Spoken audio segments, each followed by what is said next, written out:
dimanche 1er novembre 2020. Mesdames et messieurs, bonjour et bienvenue sur RTI 1. Samedi 31 octobre, quelques 7,5 millions d'Ivoiriens étaient appelés aux urnes dans plus de 22 000 bureaux de vote sur le territoire national, 246 bureaux de vote à l'étranger. Des bureaux de vote qui ont fermé pour la plupart à 18h GMT. Je rappelle que 4 candidats, Alassane Ouattara, Henri Konan Bédié, Pascal Affi-N'Guessan et Kouadio Konan Bertin, ont été retenus par le Conseil constitutionnel pour le scrutin. Les premiers résultats de la présidentielle seront proclamés par la Commission électorale indépendante à CEI à partir de ce dimanche 1er novembre au cours de la nuit électorale en direct sur votre chaîne RTI 1. Le dépouillement était en cours samedi soir et même terminé dans plusieurs localités du pays, comme vous pouvez le voir sur ces images. Au lycée classique d'Abidjan, l'opération était en cours il y a quelques heures. Une opération de dépouillement quelque peu suivie par notre reporter Sidonie Davila. Et puis, suite à la fermeture des bureaux de vote à 18h, comme indiqué par la Commission électorale indépendante à CEI, il a été procédé au dépouillement du vote dans les différents bureaux à Gagnoa. Les résultats sanctionnés par des procès-verbaux en présence des représentants des candidats seront convoyés à la CEI régionale de la région du Go.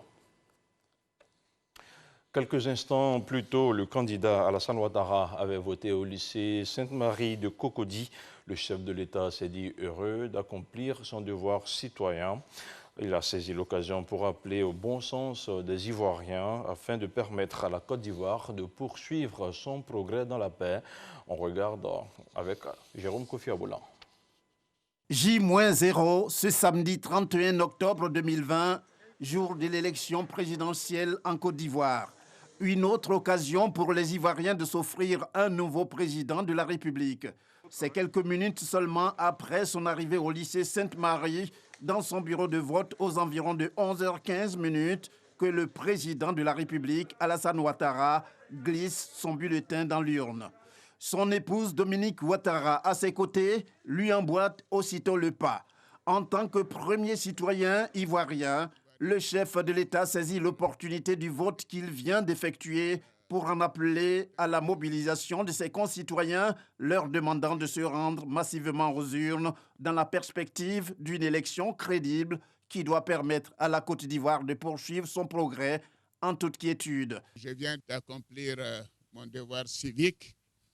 Je demande à tous mes concitoyens, épris de paix et de patriotisme, d'aller voter. C'est un jour important pour la démocratie. La démocratie ne peut pas souffrir de changement de texte par rapport à l'évolution de la situation. Moi, je suis heureux de pouvoir faire rentrer mon pays dans la modernité, dans une consolidation de la démocratie. Et je suis certain que les autres élections se passeront également dans de bonnes conditions. J'en appelle à ceux qui ont lancé ces mots d'ordre de désobéissance civile qui ont conduit à des morts d'hommes, qu'ils arrêtent. Qu'ils arrêtent parce que la Côte d'Ivoire a besoin de paix. Ce sont des actes criminels et nous souhaitons que tout ça puisse s'arrêter pour que, après l'élection, le pays continue le progrès qu'il a connu au cours des 9 dernières années. Je vais compter sur l'ensemble de nos concitoyens pour en appeler à la paix, pour dire à nos jeunes de ne pas se laisser manipuler, car il s'agit de leur avenir.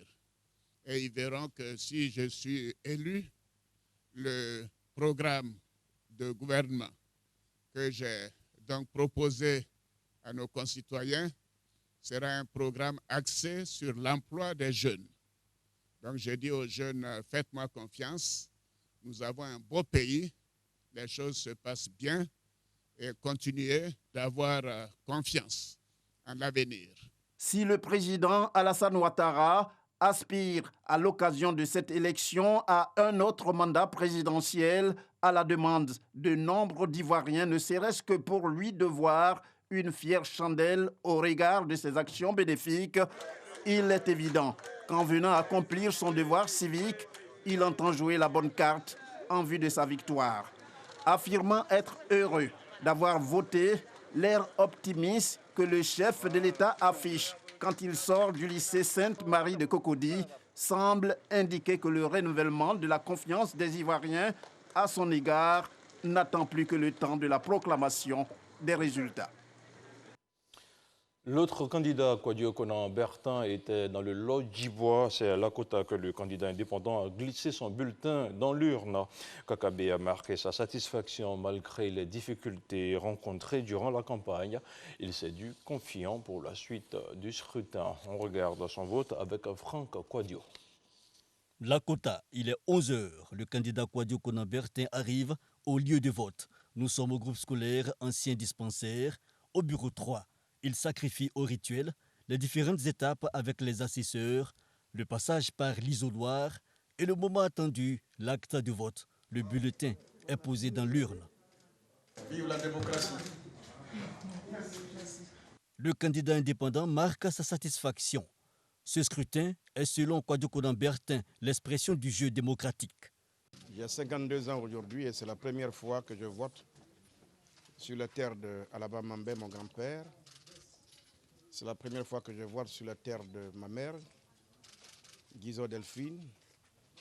C'est la première fois que je vote sur la terre de mes ancêtres. C'est un retour aux sources. En même temps que je participe à ma façon à faire vivre la démocratie. Voter, c'est un devoir. C'est un droit également de tous les citoyens. J'ai choisi de faire la politique. J'ai choisi d'être un démocrate. En démocratie, il y a un temps pour débattre, pour discuter, et un temps pour décider. La décision se fait dans les urnes et par le peuple. Je suis heureux de voir ce jour de 31. Ce n'était pas évident. Les menaces de tout genre, on les a supportées, vécues pour le peuple de Côte d'Ivoire. Le sens de ma candidature, c'est la paix, c'est la stabilité. Il y a eu trop de morts dans ce pays, trop de sang versé sur le sol de Félix Houphouët-Boigny. J'ai choisi de freiner l'hémorragie, faire en sorte que la Côte d'Ivoire reste debout et vivante. Je constate à cet instant précis-là, à cette heure-ci, que tout va bien. La Côte d'Ivoire est encore debout, c'est l'essentiel. Restons unis, soyons solidaires. Nous sommes un peuple, un même destin. L'avenir de nos enfants, c'est ce qui nous préoccupe. On ne peut pas bâtir cet avenir dans la querelle qui ne prenne jamais fin. Après avoir voté, place au résultat final. Kwadwo Konan-Bertin se dit optimiste pour la suite des événements. À l'issue du vote, le porte-parole du candidat indépendant Kwadwo Konan-Bertin a fait une déclaration que je vous propose d'écouter. Nous voulons d'abord féliciter le peuple ivoirien qui a fait preuve d'une grande maturité et d'un remarquable esprit de responsabilité en permettant à ce scrutin présidentiel de se tenir. Malgré des incidents regrettables, dont certains d'une extrême gravité, globalement et selon les informations connues à cette heure, les opérations électorales se sont déroulées dans l'ordre et dans le calme. La première victoire ce soir, c'est celle de la démocratie. Le premier enseignement, c'est l'attachement des Ivoiriennes et des Ivoiriens à un système qui privilégie l'élection sur l'agitation, la violence, le désordre et le chaos. Depuis le début de la campagne, le candidat Kwadwo Konan-Bertin a invité le peuple à privilégier l'arme du bulletin de vote. Nous constatons avec satisfaction qu'il a été entendu.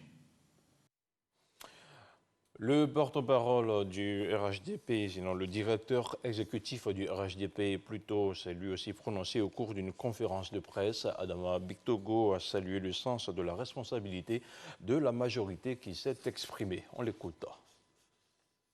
Aujourd'hui, 31 octobre, la Côte d'Ivoire, conformément à sa constitution, les Ivoiriens, conformément à la constitution, viennent d'accomplir leur devoir civique.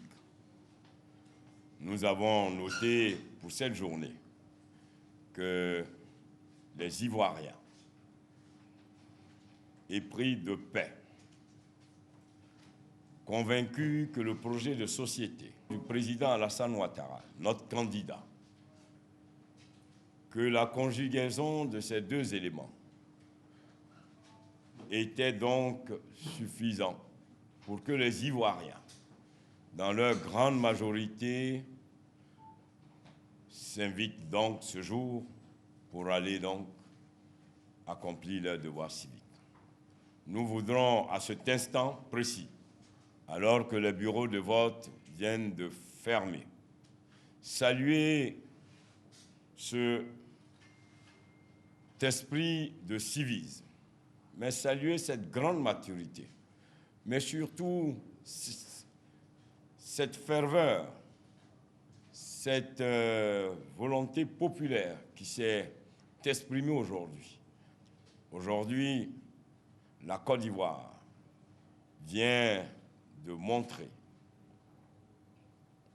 à l'opinion nationale et internationale sa capacité non seulement à organiser les élections, mais surtout à faire respecter sa constitution qui est notre boussole. Retour sur les opérations de vote, le chef du gouvernement a lui aussi rempli son devoir civique. C'était en fin de matinée à Bobo, une commune dont il est le premier magistrat. Ahmed Bakayoko a exhorté la population, surtout les jeunes, à cultiver la paix et la cohésion sociale. Un vote suivi par Issa Chonayeo. À Bobo, école des cours sociaux, bureau 1.